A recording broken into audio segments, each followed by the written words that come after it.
Hello hero, it's Lucy Lannon. This is the first in a new series, so I hope you'll forgive that I skipped the shuffle on this one. I was indeed shuffling and rambling at you, and then I realised I'd said entirely the wrong things. Because we've got a heat wave over here in the UK, and I don't do well with the warms. My head's a little bit all over the place, so please do bear with me. But this is the first of what I hope is a long series of lunation readings. This one in particular concerns the new moon, which is in Gemini, and it's an oak moon, and it'll be exact within half an hour of upload. And we're also covering the crescent moon that follows along directly after that because it's similar energies, and I want to check in with you again at the first quarter. Now, personal life, I have been snogging somebody who is not well at the moment. The reason I give you this TMI is because I'm a little bit afraid that my throat may cut out mid-month. And as a result, I am bulk filming these lunation videos and indeed some love readings, sort of at the time that I'm speaking to you today, which means that if you do want to subscribe and ding the dong, you will absolutely be notified for the rest of the Oak Moon lunations, which basically means every few days you'll get a little bit of an update like this if you're up for it. If you're not up for that and you want something a bit more sort of, I was going to say long-winded, but that's not the right term. If you want something more in depth, you can either check out my shop or there is a back catalogue of many, many, many playlists across my channel. We've got A to Z Marseille mini readings, we've got colour-based stuff, we've got channeled stuff, cartomancy, tarot, love readings, stuff that just came off the top of my head. I still don't know whether YouTube will pull down, if you get my drift. There's all kinds of things there for both practical purposes and magical purposes alike. That said, I'm just going to meditate on these cards for a sec. There will be a quick cut and I'll be at you with the big info. Alright, so the first thing I want to talk about is this Day I Am card of pressing my reset. I think this is going to be a period where that is exactly what's going on. This is sort of an even split between people who are watching this who will be having a very specific kind of love reading and people who are watching who have just sort of embarked on a new creative endeavour. I want to say creative rather than business based, sorry I'm just scratching my nose, because it feels like something that's familiar to you, right? These are not just relationship cards, they can be taken in any context. We've got pioneer and then we've got something that doesn't belong to anyone else, that feels familiar, that's starting up again after a period of shadow work and reflection. Now the pioneer in the light, if you can't see it, says passion for doing and creating what hasn't been done before. For many of you, this is the reinvigoration or the beginning of a new relationship. But if it's not that, I sense that it's an activity that feels familiar to you. Sorry, running away with my words, which is relevant. Yeah, it's an activity that feels familiar to you or that feels like home to you, even if it's not something you've properly dipped into before. I think if it is something you've tried, you've maybe dipped your toe in the waters and gone, oh, nope, shit, not the right time. But now it's like in the next few days you're going back in at full pelt, whether this is like a career project or it's just something more personal that you're like, no, I'm going to take this up again. For many of you, it does involve language or languages, wordsmithery. You may have Duolingo on the brain. You may have stuff you're writing, stuff you're putting out in a very sort of verbal or airy way. And if that's not exactly it, it will certainly involve self-expression in a fashion which requires the categorization of principles, of topics, the splitting off of things into different subcategories in a way which is relevant for the process of the whole. I hope that makes sense, because that's also true if this is a relationship thing. You know, you're sort of designating what was past, what the mood present should be, what you'd like for the future, and how different things fit in with each other in a way that's sort of tidying them. I'm getting like Marie Kondo in my head, but in terms of concepts, sort of putting things in boxes very neatly so that when you open the drawer, you can see everything at a glance instead of it just being like a jumble of things. So whether it's with a particular activity or whether it's with your relationship to an individual, there is a sense of sorting things out into separate categories and coming to a better way of communicating as a result of that. Now, some of you will already have noticed that we've got a 7 of Pentacles and a 7 of Swords twice in this deck because it's a combined playing card deck. I don't think the 7 of Swords is anything to particularly worry about, but I am going to address the fact that we've got 2 lots of 7s, which may be confirmation for some of you if you're working with like 777, quadruple 7 as a sacred number, let's say. I don't like the term angel number, but whatever. You may have been seeing 7s, you may have been doing things in 7s. For those of you who are musicians, 7 will be involved in the time signature. You do you, boo. Let me know down below how the 7s relate. But there is also a thing here where you're sort of starting with the themes that you finish on in this period. You've had a patch, I think, where you've done some reflection, probably shadow work related or related to aspects of yourself that you don't necessarily want to take into a bright future. I say that because it's Chamberlain, right? It's the Skeksis card. We could have had any of the Uru, we could have had, oops, excuse me, confirmation. We could have had any of the fairies, the goblins from the other movies, etc. But no, we got this sneaky motherfucker, and then we've got him again down here.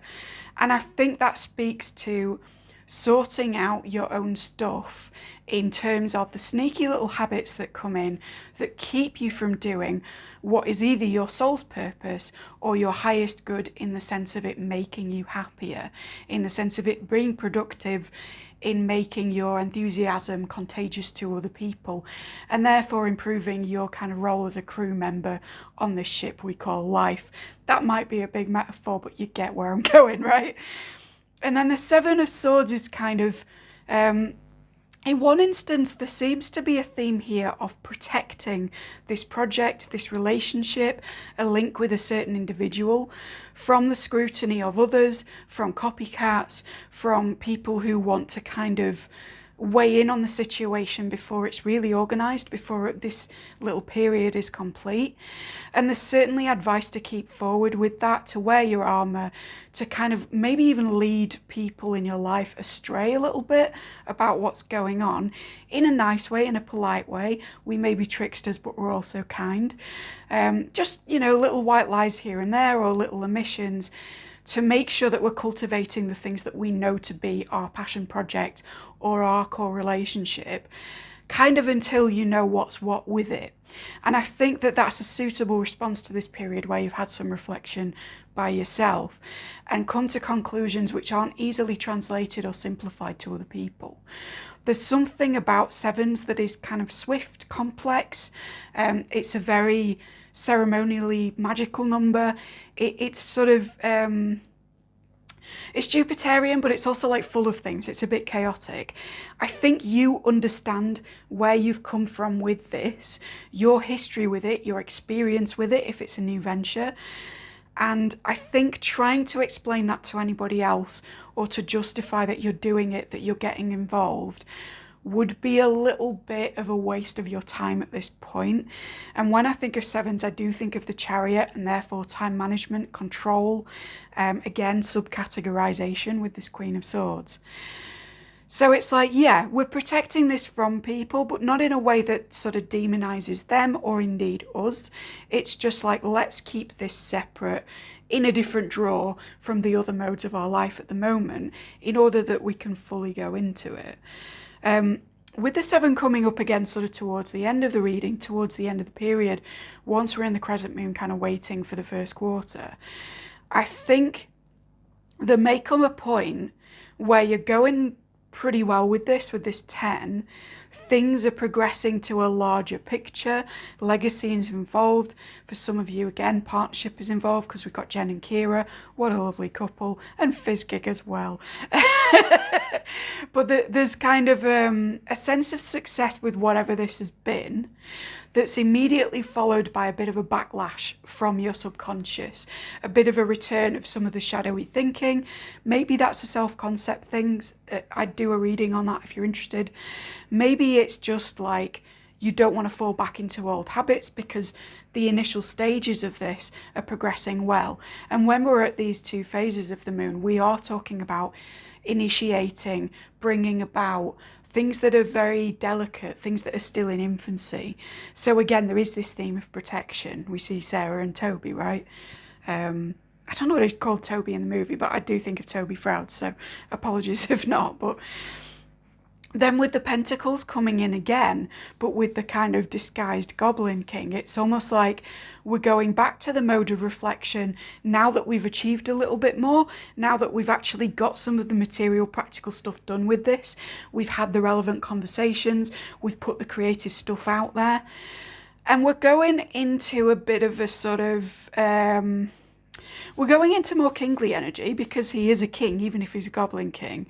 But we're also kind of, aside from that power thing of like dominion over the topic, we're putting on a disguise. He's in a mask, he's in a hat, he's in kind of, still in fool energy because he's wearing a disguise, but also he's a bit more adept at keeping nosy Parkers out of this business, right? And that's not, again, to demonize people that you don't want involved in this. It's just to say that you've identified certain things about it which are precious or which need secrecy at this time, or just you've established a way of working that is separate from the world for this moment. And I think by the end of these 2 moon phases, you're going to come to a place where you're kind of in the habit of that. You know what to do. You know how to keep the different areas of your life distinct from each other. And that's a really positive thing.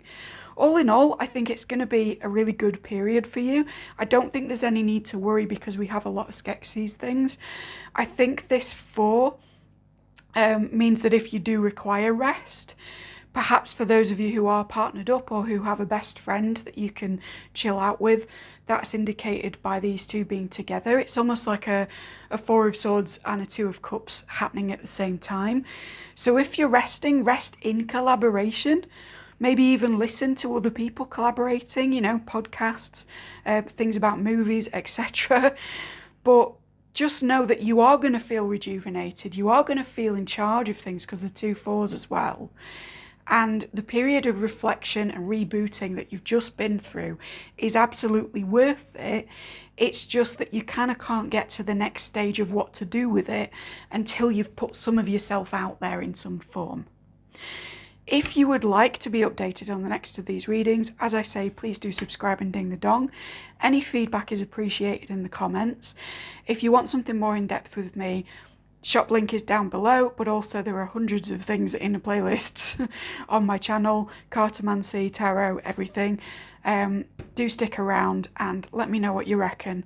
I'll be back at the 1st quarter moon.